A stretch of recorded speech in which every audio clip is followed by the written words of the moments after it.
രുചികളുടെ ലോകത്തിലേക്ക് എല്ലാവർക്കും ഒരിക്കൽ കൂടി സ്വാഗതം. ഇന്ന് ഞാനൊരു ബ്രേക്ക്ഫാസ്റ്റ് റെസിപ്പി ആയിട്ടാണ് വന്നിരിക്കുന്നത്.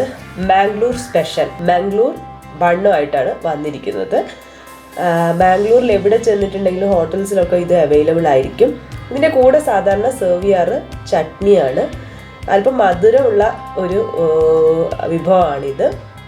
ഇതിൻ്റെ മെയിൻ ഇൻഗ്രീഡിയൻസ് മൈദയും അതുപോലെ തന്നെ പഴവുമാണ്. ഇതിനെ ബനാന പൂരി എന്ന് കൂടി പറയാറുണ്ട്. അപ്പോൾ നമുക്ക് ഈ മാംഗ്ലൂർ ബൺ എങ്ങനെയാണ് ഉണ്ടാക്കുന്നതെന്ന് ഒന്ന് കണ്ടുവരാം. ഇതിനു വേണ്ടി പ്രധാനമായിട്ടും വേണ്ടത് മൈദയും അതുപോലെ തന്നെ പഴവുമാണ്. ഞാനിവിടെ റോബസ്റ്റ പഴമാണ് എടുത്തിരിക്കുന്നത്. അപ്പോൾ ക്വാണ്ടിറ്റി നോക്കിക്കഴിഞ്ഞിട്ടുണ്ടെങ്കിൽ മൈദ 1 കപ്പ് ഞാൻ എടുത്തിരിക്കുന്നു. ആ 1 കപ്പിന് ഞാൻ എടുത്തിരിക്കുന്ന ഒരു വലിയ ബനാനയാണ്. കേർഡാണിത്, അധികം പുളിയില്ലാത്തതാണ്. ഒരു 3 ടേബിൾ സ്പൂൺ ഞാനിവിടെ എടുത്തിട്ടുണ്ട്. 1/2 ടീസ്പൂൺ ബേക്കിംഗ് സോഡ എടുത്തിട്ടുണ്ട്. ആവശ്യത്തിന് ഉപ്പ്, പിന്നെ മധുരത്തിനായിട്ട് പഞ്ചസാര വേണം. പഞ്ചസാര ഞാനിവിടെ ഒരു 1.25 ടേബിൾ സ്പൂൺ എടുത്തിട്ടുണ്ട്. നിങ്ങൾക്കൊരു 2 ടേബിൾ സ്പൂൺ വരെ ഉപയോഗിക്കാം. ഇത് ജീരകമാണ്. ഞാനൊരു 1/2 ടീസ്പൂൺ എടുത്തിട്ടുണ്ട്. അതുപോലെ ഒരു 1/2 ടീസ്പൂൺ നെയ്യ് വേണം. കൂടാതെ ഫ്രൈ ചെയ്തെടുക്കാൻ വേണ്ടിയിട്ട് ആവശ്യത്തിന് ഓയിലും വേണം. അപ്പം ഞാൻ ആദ്യം ചെയ്യാൻ പോകുന്നത് നമ്മൾ പഴം ഒന്ന് അടിച്ചെടുക്കണം. അതിനുവേണ്ടി മിക്സിയുടെ ജാറിലോട്ട് നമ്മൾ എടുത്തു വച്ചിരിക്കുന്ന ആ ഒരു പഴം ഒന്ന് കട്ട് ചെയ്തിട്ട് ഇട്ട് കൊടുക്കാം.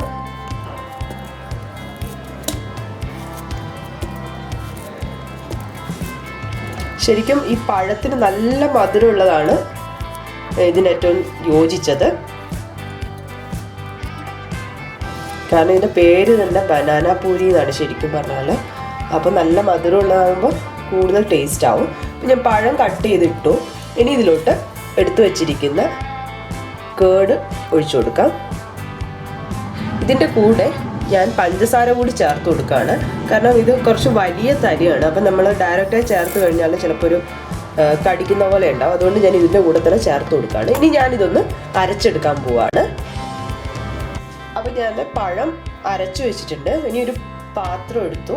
അതിലോട്ട് എടുത്തു വെച്ചിരിക്കുന്ന മൈദ ഇട്ട് കൊടുക്കുകയാണ്. ഇതിലോട്ട് ആവശ്യത്തിന് ഉപ്പ് ചേർത്ത് കൊടുക്കാം. ജീരകം, ഇനി ഇതിലോട്ട് എടുത്തു വെച്ചിരിക്കുന്ന ബേക്കിംഗ് സോഡ ആഡ് ചെയ്യാണ്. ഇത്രയും ആഡ് ചെയ്തതിന് ശേഷം ഇത് നമുക്ക് നന്നായിട്ടൊന്ന് മിക്സ് ചെയ്ത് കൊടുക്കാം.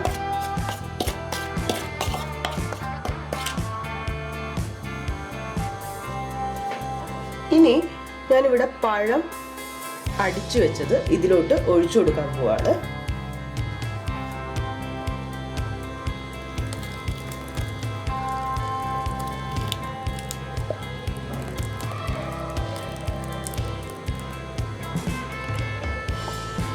ഇനി ഇത് നന്നായിട്ടൊന്ന് കുഴച്ചെടുക്കാൻ പോവാണ്.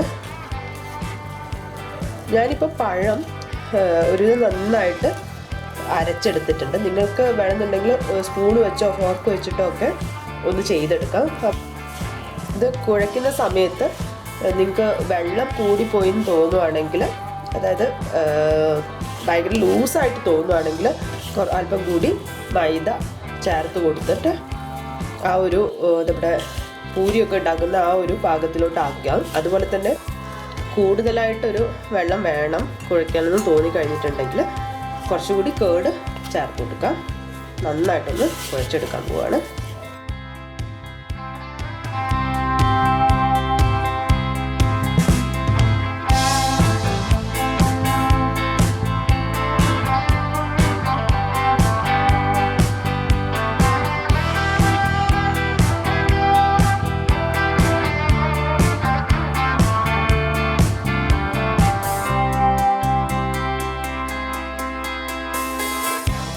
മിക്സാക്കി ഒന്ന് കുഴച്ചെടുത്തിട്ടുണ്ട്. ഇനി നമ്മൾ കുറച്ച് നെയ്യ് എടുത്ത് വെച്ചിട്ടുണ്ടായിരുന്നു. അതിന് പകുതി ഞാനിപ്പോൾ ഇതിലോട്ട് ചേർത്ത് കൊടുക്കുകയാണ്. ഞാൻ ഉരുക്കിയെടുത്തതാണിപ്പോൾ. അത് ഇതിലോട്ട് ചേർത്ത് ഒന്നും കൂടി നന്നായിട്ട് കുഴച്ചെടുക്കാം. നെയ്യുടെ അളവൊക്കെ നിങ്ങൾക്ക് വേണമെന്നുണ്ടെങ്കിൽ അഡ്ജസ്റ്റ് ചെയ്യാം, കുറച്ച് കുറച്ച് കൊടുക്കാം. അതുപോലെ തന്നെ ഈ നെയ്ക്ക് പകരം ഓയിലാക്കിയാലും മതി. അപ്പോൾ ഇത് ഏകദേശം ആയി വന്നിട്ടുണ്ട്.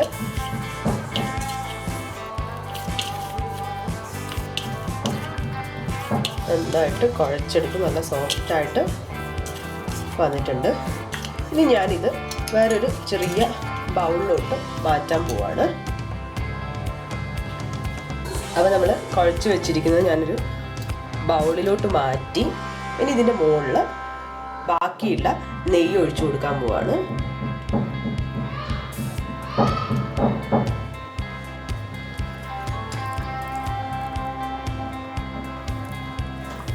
നിങ്ങൾക്ക് ഞാൻ കൂടി കുഴക്കുന്ന സമയത്ത് ആക്കിയ നെയ്യ് വേണമെന്നില്ല. അത് കുറച്ചതിന് ശേഷം ഇത് ഇങ്ങനെ മാത്രം ചെയ്ത് കൊടുക്കാൻ വേണമെങ്കിൽ അതൊക്കെ നെയ്യുടെ അളവ് നിങ്ങൾക്ക് നിങ്ങളുടെ ആവശ്യത്തിനനുസരിച്ചിട്ട് ആക്കാം. ഇനി ഞാൻ ചെയ്യാൻ പോകുന്നത് ഇത് നന്നായിട്ടൊന്ന് ക്ലോസ് ചെയ്ത് വെക്കാൻ പോവാണ്. ക്ലോസ് ചെയ്ത് വെച്ചതിന് ശേഷം ഒരു 4 മുതൽ 8 മണിക്കൂർ വരെ ഇതിങ്ങനെ ഇരിക്കണം. അപ്പം ഇതിൻ്റെ സൈസ് ഡബിളായിട്ട് വരും. എന്നിട്ടാണ് നമ്മളിത് ഫ്രൈ ചെയ്തിട്ട് എടുക്കുന്നത്. ക്ലോസ് ചെയ്ത് കൊടുക്കാൻ പോവാണ്.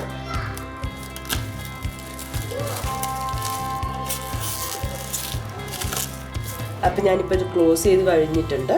ഇനി ഇത് ഒരു 4 മുതൽ 8 മണിക്കൂർ വരെ ഇങ്ങനെ വെക്കുകയാണ്. അപ്പോൾ ഇത് ഇവിടെ ഇരിക്കട്ടെ. ഇത് സൈസെല്ലാം ഡബിളായി വന്നതിന് ശേഷം നമുക്കിത് ഫ്രൈ ചെയ്ത് എടുക്കാം. ഇപ്പോൾ ഒരു 6 മണിക്കൂർ കഴിഞ്ഞിട്ടുണ്ട്. അപ്പം മാവെല്ലാം പൊന്തി വന്നിട്ടുണ്ട്. ഞാനിത് ഓപ്പൺ ചെയ്യാണ്.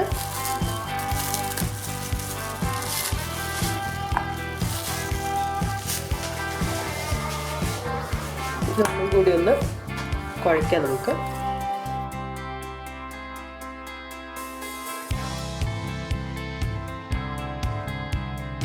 ശരിക്കും പറഞ്ഞാൽ ഈ മാവിന് നല്ല പഴത്തിൻ്റെ മണം വരുന്നുണ്ട്. നന്നായിട്ടൊന്നും കൂടി ഒന്ന് ഞാൻ കുഴച്ചെടുത്തു. ഇനി ഇതിന്ന് ഞാനൊരു ചെറിയ ബോൾ സൈസിൽ ഏതാണ്ട് ഇത്ര വരും ഈ ഒരു സൈസിലെടുത്തിട്ട് ഒന്ന് ഉരുട്ടിയെടുക്കാൻ പോവാണ്.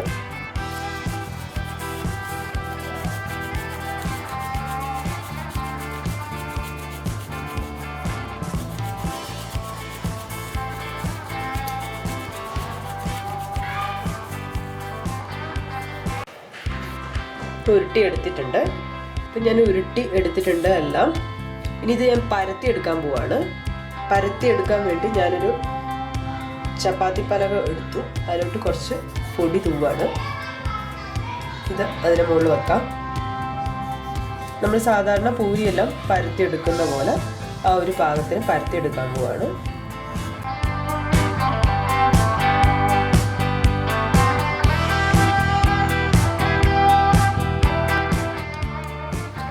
അപ്പം ഞാൻ പരത്തി എടുത്തിട്ടുണ്ട് ഈ ഒരു വലുപ്പത്തിൽ.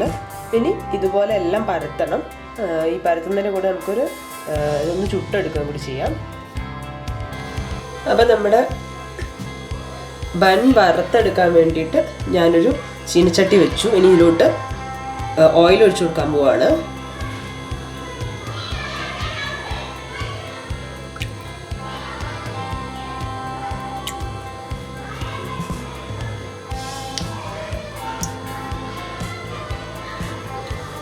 ഓയിൽ ഒഴിച്ചു കൊടുത്തിട്ട് ഓയിലൊന്ന് ചൂടായിട്ട് വരണം. അപ്പോൾ ഇവിടെ ഓയിൽ ഏകദേശം ചൂടായിട്ട് വന്നിട്ടുണ്ട്. നമ്മൾ പരത്തി വെച്ച ബണ്ണിൻ്റെ ആ ഒരു ഇതിൽ കുറച്ച് പൊടികളുള്ളതൊക്കെ ഒന്ന് തട്ടി കൊടുക്കുക. തട്ടി കൊടുത്തതിന് ശേഷം ഓയിലോട്ട് ഇട്ട് കൊടുക്കാൻ പോവാണ്. എന്നിട്ട് ഇത് മീഡിയം ഫ്ലെയിമിൽ വെച്ചിട്ടാണ് ഉണ്ടാക്കാൻ പോകുന്നത്.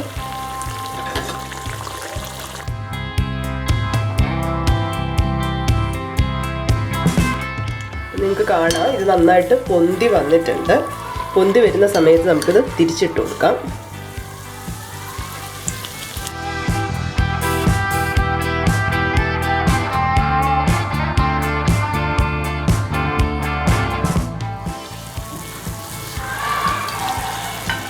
രണ്ട് സൈഡും ഏകദേശം ആയിട്ടുണ്ട്. ഞാനിത് പുറത്തോട്ട് എടുക്കാൻ പോവാണ്.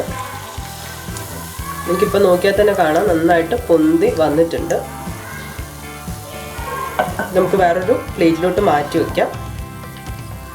അടുത്തതിലോട്ട് ഇട്ട് കൊടുക്കുകയാണ്.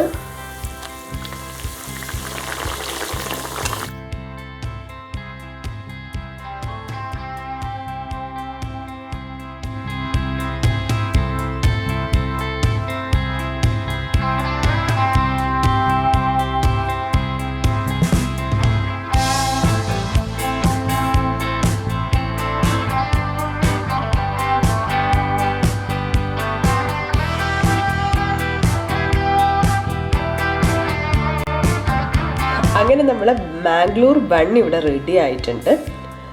ഇതിനെ നമുക്ക് ബനാന പൂരി എന്ന് വേണമെങ്കിൽ പറയാം.